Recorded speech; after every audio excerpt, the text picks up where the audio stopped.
Different road vehicles have different masses, accelerations, and legal top speeds.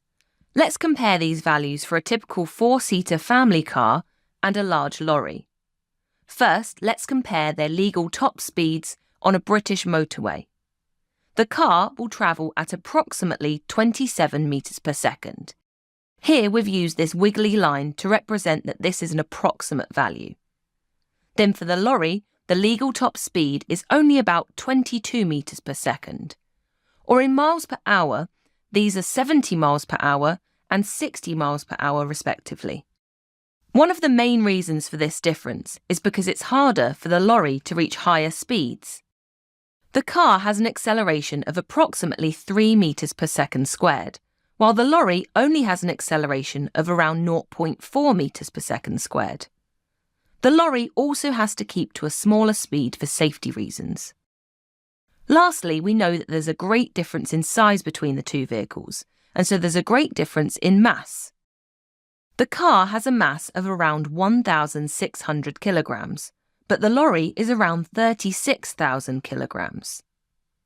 You don't need to memorize the values in this table for your exam, but you should be able to give sensible values for these measurements. For example, if you were asked to estimate the speed of a lorry on the motorway, you can say something like 20 metres per second. So if we have approximate values for the acceleration and mass of the car and lorry, what else can we estimate? Well, we can use this data to estimate the forces needed to accelerate the vehicle to its top speed. This is done using the equation for Newton's second law, which is force equals mass times by acceleration. So if we take our estimates for the mass and acceleration of a car, we can use them to calculate that the force needed for this acceleration is 1,600 kilograms times by 3 metres per second squared, which is approximately 4,800 newtons. Remember, this symbol means that this is only an approximate value that we've calculated. Now let's do the same calculation for the lorry. Here the force is 36,000 kilograms times by 0.4 metres per second squared, giving us an approximate force of 14,400 newtons. Notice that this is a much greater force than for the car, despite the lorry having the much smaller acceleration. The lorry needs a much more powerful engine because of its mass.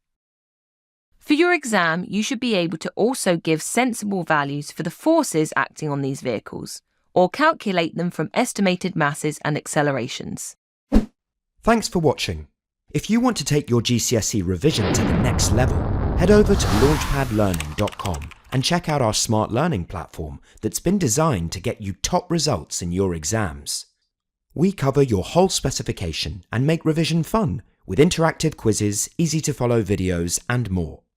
You'll be kept motivated by your own AI tutor who's here to support you every step of the way. To check it out for yourself, click here. Or click here to keep watching a selection of the videos from our full GCSE Physics course. See you there!